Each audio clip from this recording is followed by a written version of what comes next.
Welcome, friends, to another edition of Economic Update, a weekly program devoted to the economic dimensions of our lives, our jobs, our incomes, those of our families, our debts, and these kinds of issues looked at in a way that the mainstream media often ignores or bypasses. You're going to hear here other ways of understanding what's going on in order to make the flow of economic events clearer and more manageable for all of us. I'm your host, Prof Wolff. I've been a professor of economics all my life, trying as hard as I know how to make all of this clear and understandable and manageable. Today I work at the New School University here in New York City, but I've taught at other schools as well, and I try to bring that history of teaching to this program. I also want, before I jump into the economic updates for this week, to say how proud I am to welcome to this audience the viewers who come to us through the free speech television network and programming. Free Speech TV is now a partner with our Democracy at Work project. Very important to us, very valuable to us. We are proud to be able to reach more of you and to engage with you in a discussion about what's happening to us economically speaking. So welcome especially those of you who come to us through the Free Speech TV system.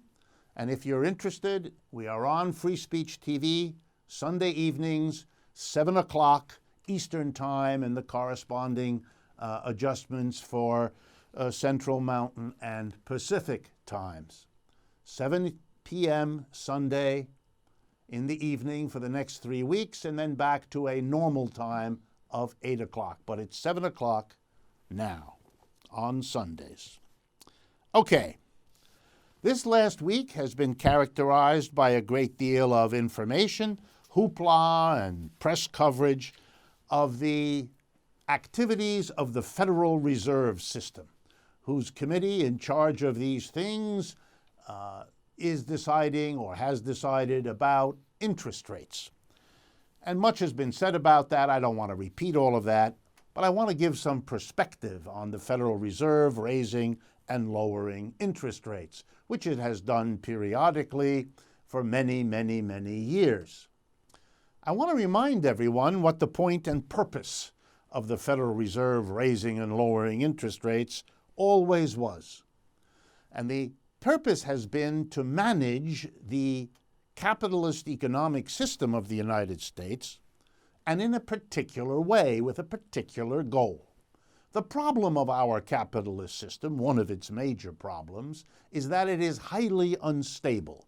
Every 4 to 7 years, it has a downturn that can last, well, this one has lasted since 2008, if you look at it seriously. The great one in 1929 lasted 11 years, and they typically can last anywhere from a few months to as long as I just mentioned.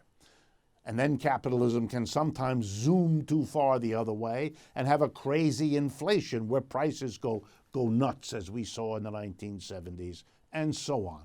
The system is unstable.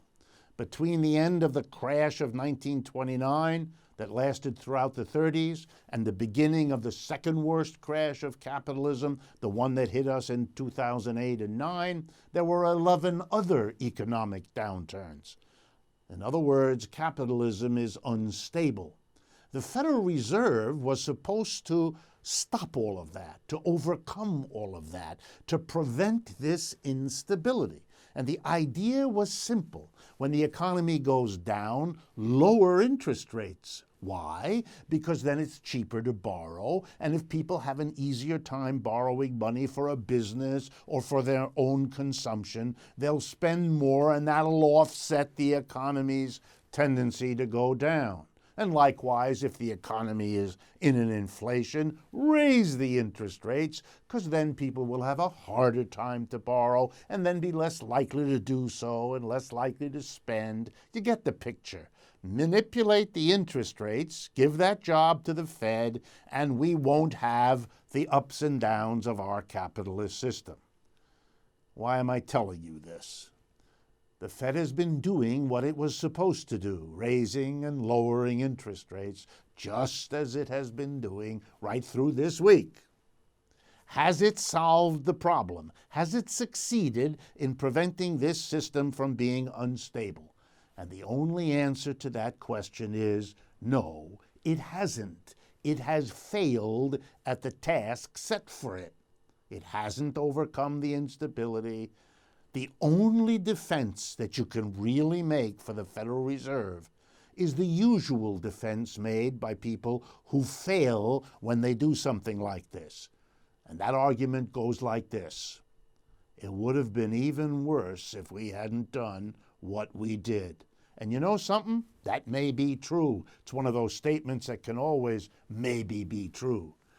But it's a very limp response when the reality is the instability of our system remains and the Federal Reserve has not overcome it. I want to also mention that in this last week, the Trump administration named 2 more high leaders of its economic team. The first is James Donovan, who was nominated to become the Deputy Secretary of the Treasury, a very high official that must be ratified by the U.S. Senate. And the second one, I don't think needs to be ratified by the Senate, J. Christopher Giancarlo, who's going to be head of the Commodity Futures Trading Commission. That may sound arcane, but that's the body of the government that oversees the derivatives market, a market of many, many trillions of dollars, which was a major cause of the collapse of 2008. That's an important market to be the commissioner of. Why am I mentioning these 2 men? Because they both come from an interesting place, Goldman Sachs banks. They represent even more of an influence of the Goldman Sachs Corporation on Mr. Trump than was already the case, even more than the influence of Goldman Sachs on the Obama administration, which was considerable also. But in light of the campaign, it's really hard not to mention these things, and I leave you to draw your own conclusions as to Mr. Trump's hostility, we are supposed to believe, to the banking leaders of this country for their role in what has happened. As if to underscore this point, let me turn quickly to the third short update of this program, and to remind particularly some of you, and to welcome the new ones watching today's program. In the first half of the program, I usually have these short updates. And then in the second half, I have either an interview, as we're going to have today, with a guest on a particular topic, and today it will be the housing crisis of the United States, or I offer a more extended discussion of 1 or 2 major topics. So the first half is short updates, and the second half a more developed kind of analysis of a major issue of concern. And let me also point out that the way we choose the topics, both for these short updates and for the longer discussions, is based particularly on what we hear from you. We maintain 2 websites. The first is rdwolff with 2fs.com, and the second one is democracyatwork.info. That's all one word, democracyatwork.info. Both of those websites allow you to communicate directly to us, to be a kind of partner with us. Let us know what you would like us to talk with you about, what you would like us to analyze, what questions to answer, and so on. Both of those websites allow you to follow us on Facebook, Twitter, or Instagram, if you wish. Both of those websites provide you with a wealth of information, video, audio, written materials that go far beyond what we have the time to do on this program. So if you're at all interested, make use of these websites. They're available 24/7 at your convenience, and there's absolutely no charge for either of them for anything that they provide to you. They are a service. They're part of why we make this program and why we have this project. So once again, democracyatwork.info and rdwolff.com. Okay, the next update kind of follows from the earlier ones. The Bureau of Labor Statistics, one of the most important sources of economic analysis and statistics in the federal government, that every economist I know uses all the time. The Bureau of Labor Statistics issued its regular report on March 15th, the middle of this last week, on what has happened to hourly wages in the United States. People who earn income by virtue of getting an hourly wage, which is the vast majority of American workers. Over the last year, February 2016 through February 2017, so we're right up to date, literally a couple weeks ago, there was a 0.0 change in people's real hourly wage. Here's what that means. The prices went up over the last year exactly as much as people's wages per hour went up. In other words, you couldn't buy any more with your wages in February 2017 than you could buy with your wages, on average, in a year ago. Absolutely no increase in the wage you get in terms of what it can allow you to buy. Unfortunately for American workers, over the same period, the last year, the average work week in this country fell by 0.3%. In other words, the length of time the average worker could work fell. Well, when you put together that the amount you got per hour of work didn't change, but the number of hours you were able to work fell, you get the following result. The real weekly wage of American workers on average not only didn't go up over the last year, it fell by 0.3%. That's a disaster in an economy like ours. It becomes immoral when you look at the enormous wealth accumulated by the top 1%, including over the last year. And it raises a profound question that people looking at the so-called Trump effect, or the bounce to the American economy supposedly accomplished by the election back in early November, now some months ago, of Donald Trump, well, whatever the bounce is, it may be happening to the stock market, and it may be happening to corporate profits, and it may make Wall Street ecstatic. But for the average American worker, nothing. Not even the same.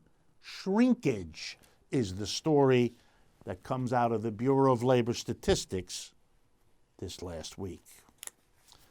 Let's move right along because we have quite a few to cover. My next economic update has to do with the Ford Motor Company and the General Motors Company. I don't have to explain to you what these companies are. They're icons of American manufacturing. And both of them this last week made announcements. Well, let's put it more accurately. The Ford Company made announcements, and in its announcements, it compared itself to General Motors in a way I think you'll find useful. Let's start with what I found to be the most stunning statistic. In 2016, for the first time in history, the General Motors Corporation, this is in January of this year. It's very hot off the press here. January of 2017, for the first time in history, the General Motors Corporation sold more Cadillacs in China than it sold in the United States. I want to let that sink in. Why? Because it turns out, in part, that last year, 2016, General Motors built a factory in Shanghai to produce 160,000, you guessed it, Cadillacs a year for the Chinese market. This has the Ford Motor Company, a competitor, upset. Cadillac is muscling in on the enormous market of wealthy people in China with the money and the desire to buy fancy cars, and now interested in American fancy cars. Before they were buying Mercedes and things like that. Now they're buying Cadillacs. So the Ford Motor Company announced this last week with great pride. It is about to build a factory in China to produce the Lincoln Continental in China for the Chinese market. The quote from the head of Ford, the chief executive there, Mark Fields, goes like this, quote, "Ford's philosophy around the world is to build where we sell." Funny, it wasn't that long ago that Ford was telling President Trump that it wasn't going to produce in Mexico, come back to the United States. How exactly you square that with the philosophy that we build where we sell, if you're selling in China? Well, it turns out we shouldn't pay too close attention, should we? American companies are building in China because that's what they have to do to make money. And in the contest between Mr. Trump's promises and what these companies' profits require, if you're expecting Mr. Trump's promises to prevail, I think you're in for a disappointment. Next item. I want to talk a little bit about China and the United States, since it follows so nicely from what we just discussed. Interesting statistics came out this last week from a group of people that do wonderful research. They're called the Wealth and Income Database .world, WID.world. It's a group of economists, the famous ones Thomas Piketty in France and Emmanuel Saez at the University of California in Berkeley. They have a group that keeps the best statistics on global inequality that we really have. They have a free website where you can go and take advantage of these statistics if they are interesting to you. Here I'm just going to summarize some remarkable statistics about the United States and China, arguably the two most important economic players in the world today. The first statistic of interest is the level of inequality. Is China unequal? And the answer is absolutely yes. And I'm going to give you one. There are many statistics that show it, but just one because I find it clear and dramatic. The top 1% of the Chinese people together own 13% of the country's wealth. The highest 1% own 13% of the wealth. Let me compare that to the bottom half of the Chinese people. We're talking in excess of 600-700 million people. China is the most populous country on this planet.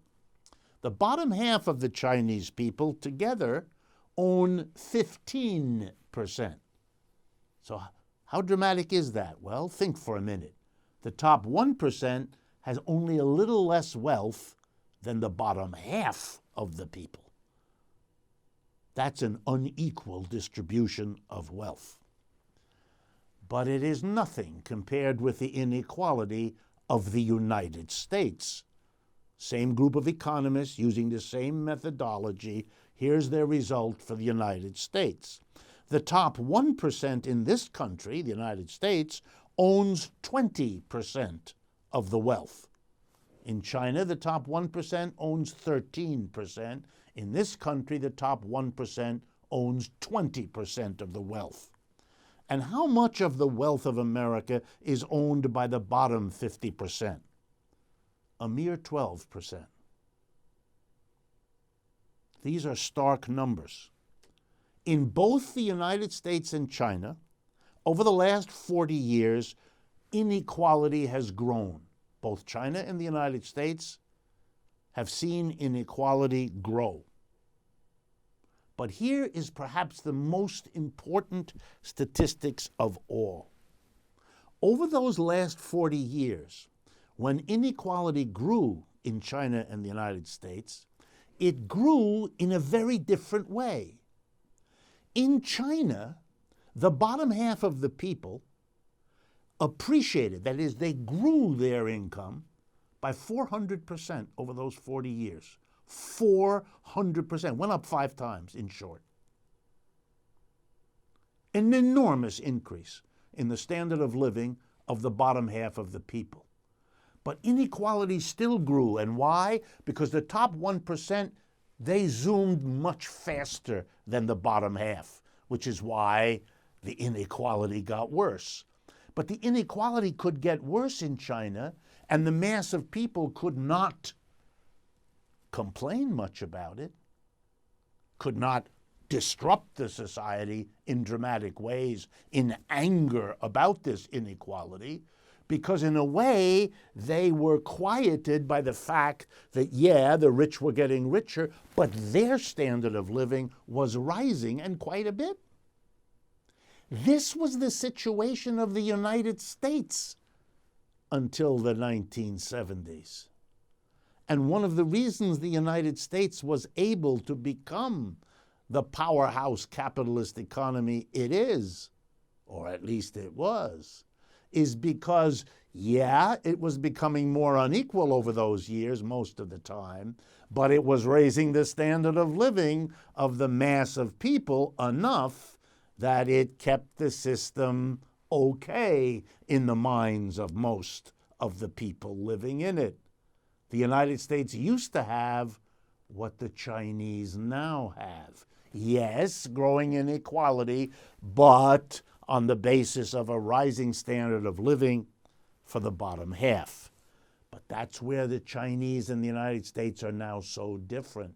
Because in the last 40 years, the bottom half of the United States has exactly stagnated. It has achieved no increase in its standard of living.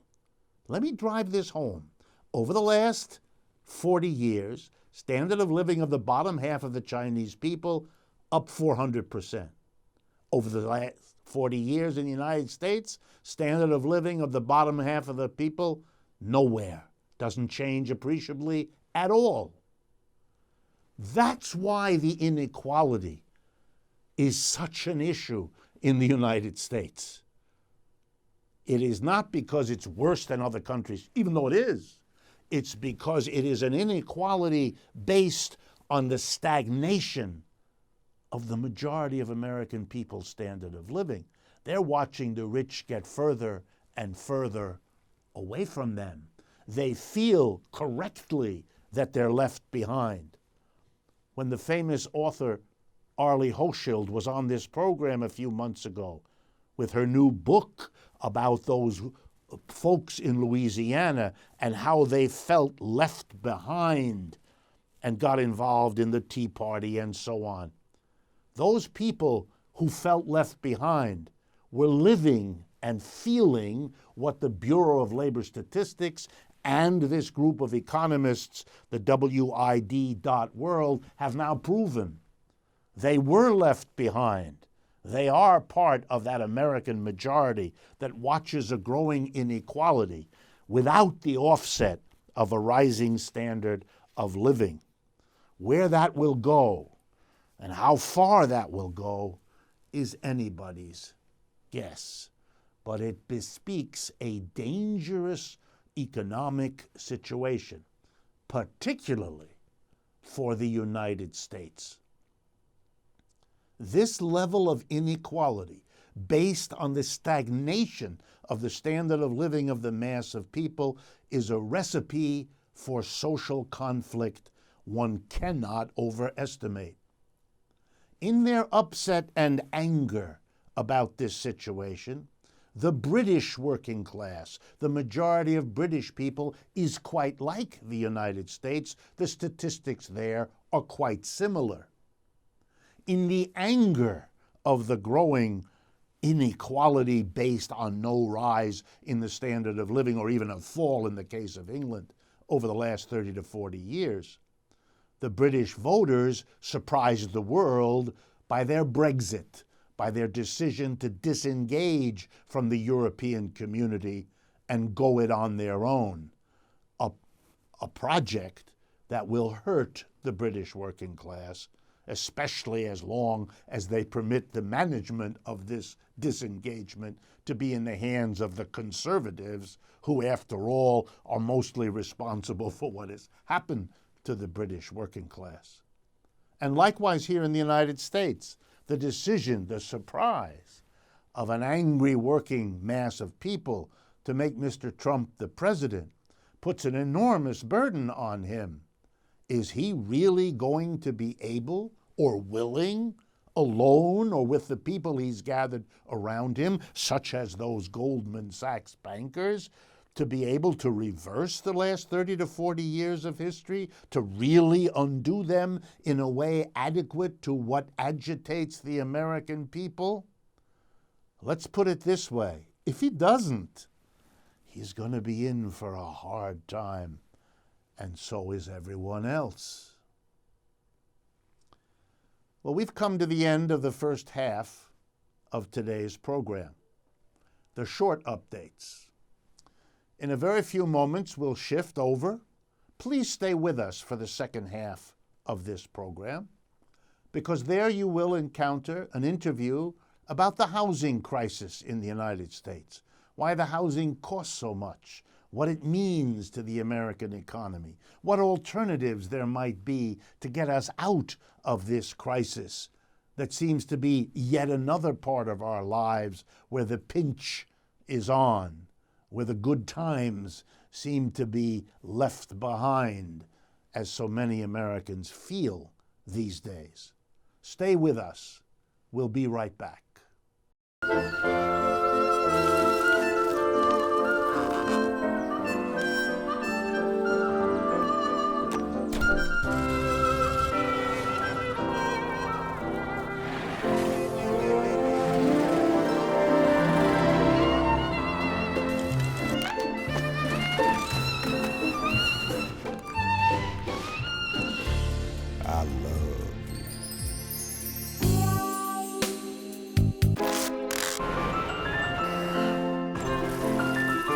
Strawberries? Okay.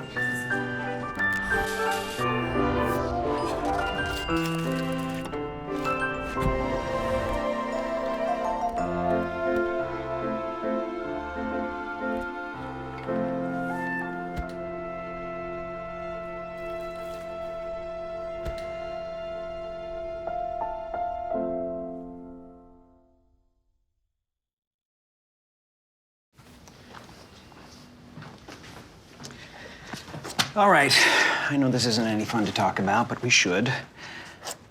Okay, so who's gonna do what? I'll pack the dead batteries. Great. I'll only put what I don't need into a duffel bag. Perfect. That's totally unhelpful. No problem.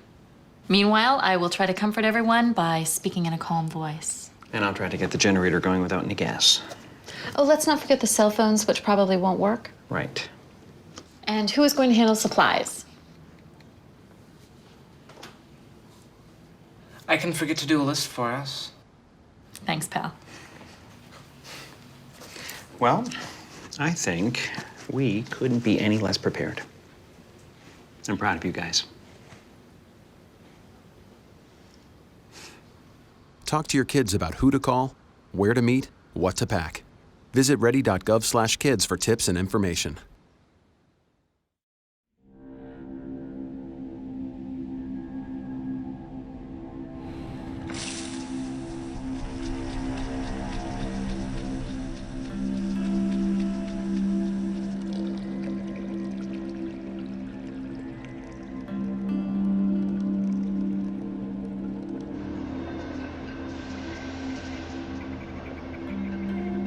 When some people struggle with their mortgage payments, they become frozen. petrified. Not knowing what to do, they do nothing. But the people who do something, the people who take action, are far more likely to get the most positive outcome. Making home affordable is a free government program. Call now to talk one-on-one with a housing expert about the options that are right for you. Real help, real answers, right now. Welcome back, friends, to the second half of this week's Economic Update. Once again, I'm your host, Richard Wolff, and in the second half of this program, we're going to have an interview. And my guest for this interview is a specialist in the housing crisis that besets the United States economy. So first, let me introduce him to you. His name is Walter South. He's here in the studio with me. Walter has been educated at a number of universities. I won't give you the long list. He has taught at a number of universities, including the City University of New York, the Rutgers University Law School, New York University. He holds a variety of degrees, but why I have him here is not all of that, impressive as it is, but because he has spent the last 50 years of his life working on housing, organizing, managing, literally building housing in the United States, roughly a total of 1,000 units, that's quite a bit, and knows more about housing than anyone I've met in a long time. So since we have a crisis that everybody is talking about, I wanted to bring him here and have a conversation with him about that crisis, what it means, and what can be done about it. So first, welcome, Walter. I'm glad you're here. Thank you. All right, start off by giving us a thumbnail idea of what this crisis is. Why do we call it a crisis? What's the problem that besets housing in the United States that you would put at the top of your list? The basic problem is the lack of affordability. The housing has increased in, the cost of housing has increased beyond what the average person can pay. And it used to be that we thought that if you spent 25% of your income for housing, that was perfectly fine. But that would make it affordable? Yeah, theoretically. But what happened, and this 25% came out of something called the Brooke Amendment. Senator Brooke passed an amendment to the housing policy asking people in public housing to pay 25% of their income for rent. In other words, the government thought at that time that that would make an apartment affordable in its own units, so 25% became a standard. Yeah. Gotcha. But a few years later, Congress raised it to 30. Okay. So right now, generally speaking, if you're paying more than 30% of your income for housing, you're rent burdened. You're rent burdened. In other words, you're living in a housing where you're paying more than you really can afford and more than was understood to be reasonable to ask of you. Right. Okay. But unfortunately, when they talk about the rent burden, they don't include a few things like transportation. So if you add transportation to the cost of what you're paying for rent, then it goes much higher than 30%. Well, I know from many cities I've lived in and other people have lived in that the less money you can afford to pay for your housing, the further you usually have to go from where your job is likely to be in order to find the housing. And so the joke is you make a decision whether or not to rent a place based not just on the rent of the apartment, but how much it's going to cost you in transportation, driving to or from, et cetera, et cetera. So of course you should put the transportation into the equation. And if you do, well, then what are kind of the results you get in terms of what Americans are actually shelling out for their housing? Well, a study done by a group in Chicago whose offices I visited a few years ago, turns out that 48% of the people in this country, people are now paying 48% of their income for both housing and transportation. That's the average in the United States? Yeah, right. In other words, it is way above. A little bit. So in a sense, So there's the crisis is that the American people as a whole, on average, are living in housing beyond what they can afford, and that must mean that the rest of the things they need to buy, They can't buy. they can't afford. In fact, the New York Times has reported that one half the people in the early 20s, their parents are helping them with their rent. One half of people In their early 20s. 20s, right. And the Post reported that 50% of the 25-year-old to 34-year-old kids, were living with their parents. 50%. This has not been this high since 1940. Since 1940, when there was a real housing shortage Right. because of the Depression and then the war that was about to begin. So it seems we have a little bit of a problem. And not only do we have a problem, the problem is getting worse as the years go by. Can you give us some sense of why that is or how that's working? Well, the interesting thing, if you look at Europe, you find that in Europe, the amount that you're expected to pay for housing is considerably less than what you are paying here. For example, in Europe, the Swedes pay 26% on housing. That's what they're actually paying now. Yeah. So Danes- 26, let me just hammer at it, Walter, because this is really important. So Swedish people on average are paying 26% for their housing, and Americans are paying 48%. Right. The Danes are paying 27%, and the EU members are paying 23%. So Europe as a whole, half, as a percentage of income, half goes to housing compared to this country. Right. So that's the problem right there. Tell us why. Well, I know these are big questions, but I want to get at the core of these things. So why are we in such a mess? in the first place, I think you've got to look to the 10th Amendment to the Constitution. The 10th Amendment leaves to the states all the rights not specifically given to the government, federal government. As a consequence, we have a lot of little municipalities in the United States. Every state has, little municipalities, and every one of these little municipalities has a mayor, has a city council, has a police chief, has a librarian, has, everything under the sun, fire department, and these are all funded from taxes, real estate taxes levied on houses in that area. So if you can have a rich area, you got a lot of taxes. So if you want a lot of taxes, you don't want a lot of poor people living in your neighborhood, right? So it turns out that as of now in the United States, there are 89,004 local governments. There are 3,000 counties, 19,000 municipalities, 16,000 townships, 12,000 school districts, and 37,000 other districts. So we have a welter of these little institutions, each of whom can decide what tax to put on houses. So we allow a housing situation to develop in which one of the major costs of housing, whether you own one or you rent one, is the taxes you have to pay on it. And those are set by all these little municipalities.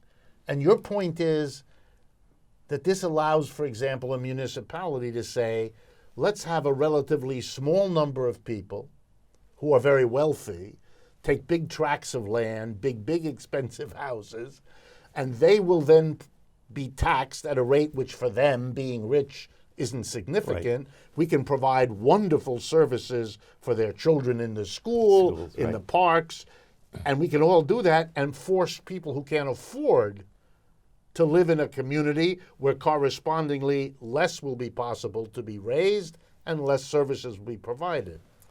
It's interesting. Matter of fact, in St. Louis County, there are at least 90 different municipalities. In the one county around St. Louis, yeah. This may explain Ferguson. Yes. May explain why some communities have nothing, really. No, Ferguson, since they have all these costs for the cops and for the fire department, and for the school board and for the schools, they were running out of money because 40% of Ferguson housing was underwater. And as a result, they told the police, go out and get tickets, give tickets. And When you say underwater, the people who lived there owed more money on the Than their debt mortgage, right. than the house was Right. worth. So they couldn't pay taxes, or they wouldn't pay taxes. So the city had no money. So it made people give tickets. Right. The cops gave tickets, and the situation blew up. Yeah, exactly. That's what happened. The other thing, of course, happened was after the Second World War, we had this tremendous expansion of the federal highway program under the guise of a defense, improving the defense of the country.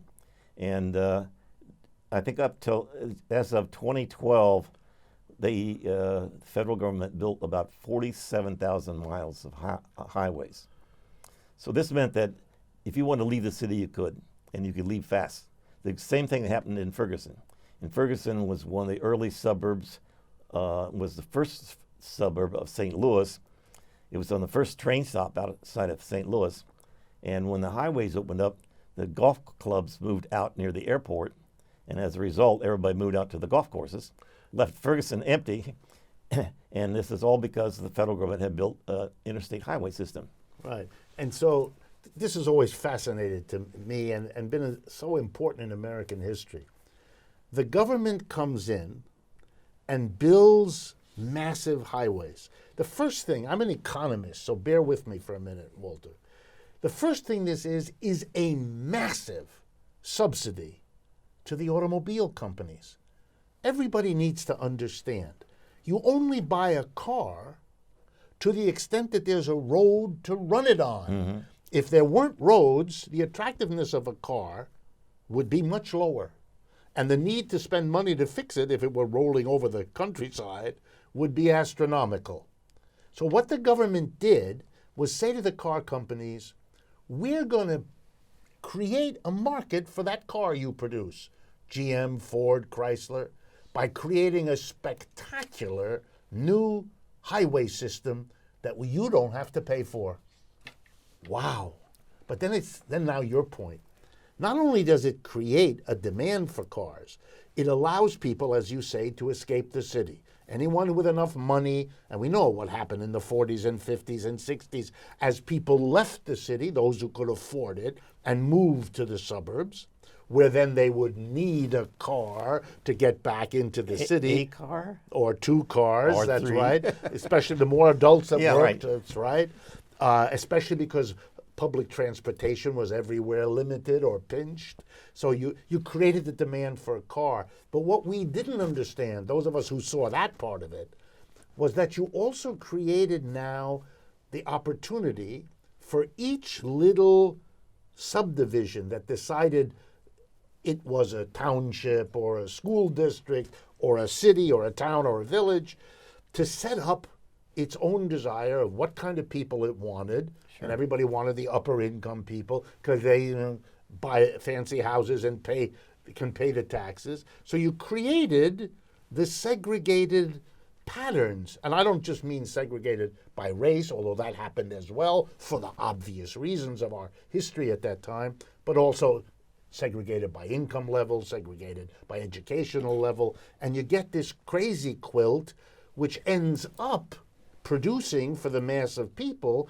a housing stock, because all of this affects how profitable it is to build a house in this area versus that one. Well, you put all this together, and the end result is what you've told us, namely that the American people are unable to afford housing and are suffering as a result of what they have to pay to get housing. Of course, another thing that's happened is that our tax code, if you own a house or own a co-op, you can deduct the interest on your mortgage payment and your real estate taxes. So if you're paying a lot of money for taxes, what do you care? It's a deduction. Right. And it turns out that, the richest 20% of households receive 73% of these benefits. In other words, the way the tax code is written is it's built in a kind of a Inequality. subsidy to the home owner compared to the renter. Right, and this subsidy is larger than what we have for any other group of people in this country. So would you say, is the following then, am I reading you right, that we have created a system in which we have favored the homeowner over the renter. The homeowner ends up having less to pay as a share of his/her income Right. than the renter because they can get these deductions, Right. and the renter can't. Yeah, the lowest income people in our society probably can get if they own a house, can probably get about a $400 deduction, whereas the richest group in our society, 73% of these benefits, they get $50 billion a year, Right. in deductions. Tell me, how are we to understand the difference? What would you guess? Why are the Europeans able to provide housing to their people at a lower percentage? What would you get? Or why are we paying much higher? What's the disconnect in the way these two parts of the world function to make housing so much of a problem of affordability here for the mass of people? I understand the rich in both parts, in Europe and here, don't have these problems. But for the mass of people. Well, Michael Moore made a movie called Where Do We Invade Next? I don't know if you've seen it, but it was very surprising. If you watch the movie, you find everybody says we. They're not saying me. And I'm sure if that movie had been made in this country, everybody would be saying me, and not we. So you think it's a more general sense of community or a sense of... The one scene that struck me was these motorcycle employees were punching out for lunch. And the guy said, well, where the hell are these guys going, man? He said, they're going home to have lunch. He said, going home to have lunch? Are you kidding? Well, I mean, after all, we have to have a decent meal, you know. So, you know, it's just a complete difference in attitude. And you think that plays out by giving them a housing stock that is less costly? I mean, if you want to go to school in Berlin, for example, you're German, you can go to college for nothing. Actually, in Germany, they make a big point that it's available not only to Germans, but to foreigners as well. The last I looked, there are 25,000 American young people who have gone to Germany in order to register and get a 4-year college education with no tuition. Well, that's one of the reasons I'm doing my PhD program in Slovenia. Yes, it's becoming the world is changing, to make a long story short. Okay, let me turn and push a little in another direction. What would you do if you were in a position to change, to contribute to a real wholesale transformation of the housing crisis, of the fact that we have, and I know we don't have the time, but to talk about the homelessness problem in this country, which, you know, living here in New York City as I do, I explain to people that when I leave my home, as I did today, to come to this studio to prepare this program, I stepped over sleeping people. This is in a city which is now experiencing below freezing temperatures for several days now. Put all that aside. Let's deal with the housing problem the way you've summarized it, that the mass of Americans really can't afford it. What do we do? It goes beyond affordability. The first problem we have to address in terms of new housing in this country is climate change. Okay. Oh, good. How does climate change play in here? There's a German standard of building housing called the passive house. And every community board now in New York City has passed a resolution that every building in New York City being built has to be passive house. What does passive house mean? It's a very highly insulated unit, and it's so highly insulated that you have to have an air handling unit in every unit to get fresh air in. Yeah, and so the utility costs are lower, and the amount of pollution is considerably less. So the first thing that we really need to address in any type of housing program is changing the way we build our buildings. The second thing we need to address is the whole problem of transportation. You know, we need to build housing where you have public transportation. You could have a car if you want it, but you don't need a car. But well, let me stop you there. Yeah. So do we need to, in other words, to solve the housing problem, we need also to do something about mass transit. We are a society with very poor mass transit in an enormous part of our country.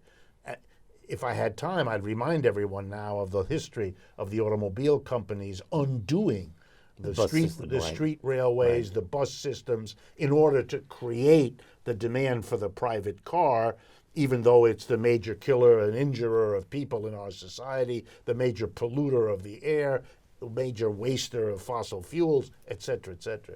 So you're talking about building houses near public transportation, Right. but also then making public transportation, extending it, improving it, enlarging it, so that we can build houses where people could then afford them, partly because they wouldn't need a car. Right.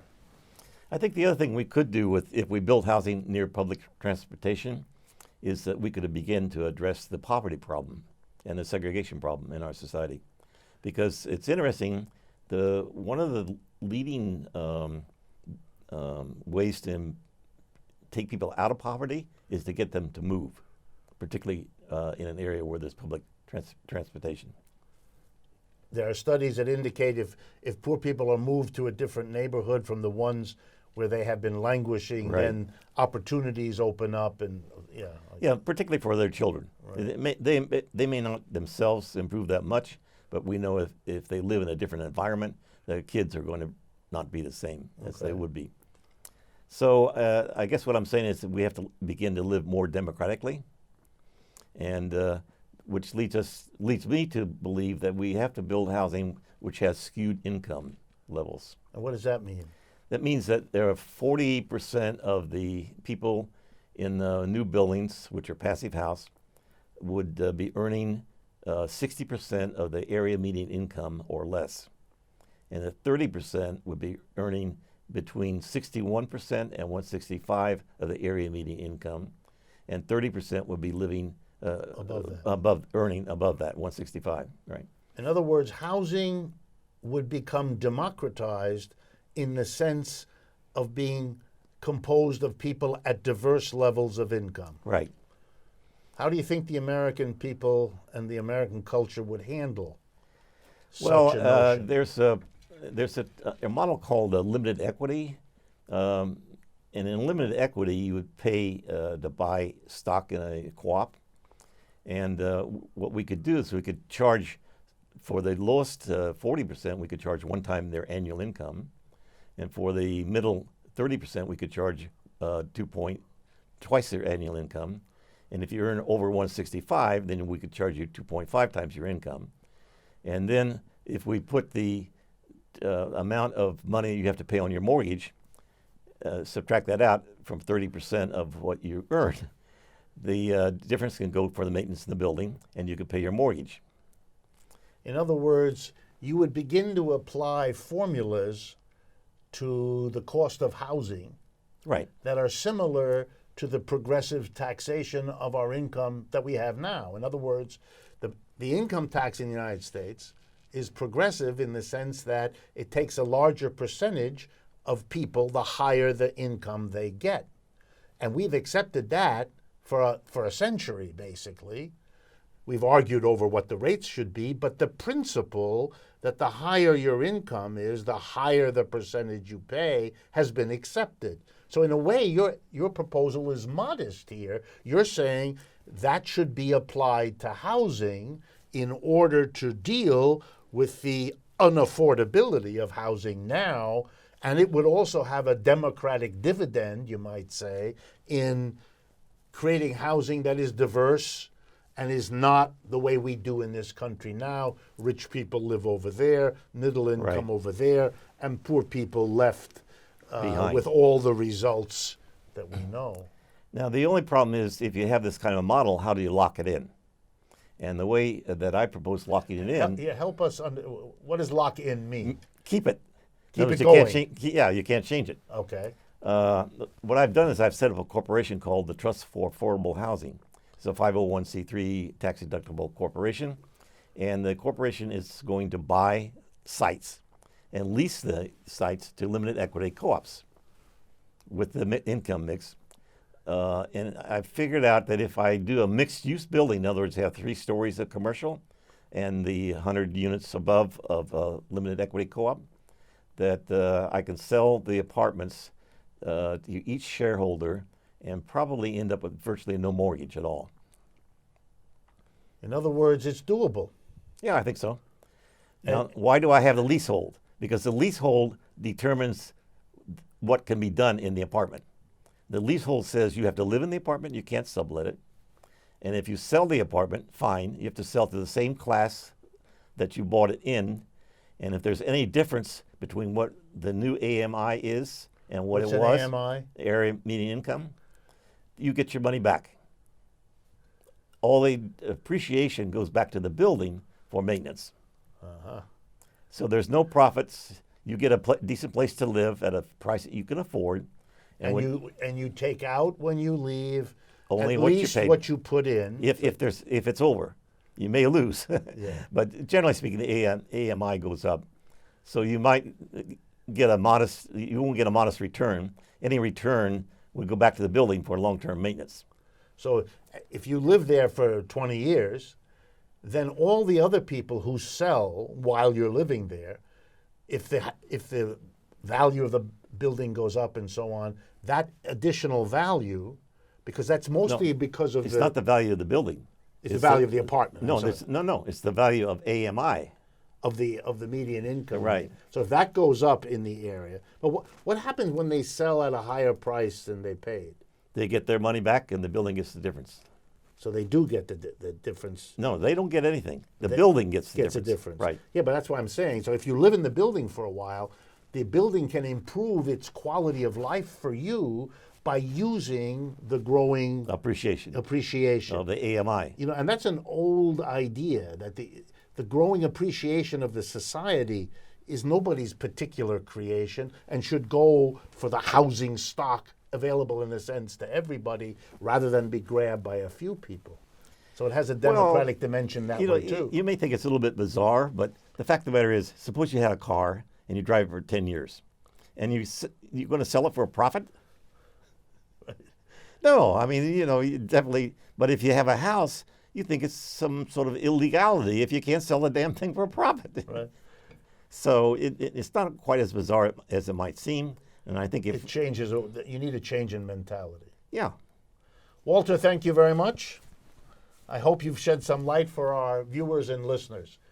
This is Richard Wolff. We're at the end of this program of Economic Update. I want to remind you quickly that we look for you to be our partners. Make use of our websites, rdwolf.com and democracyatwork.info, and see if there are ways you can partner with us as we hope to partner with you.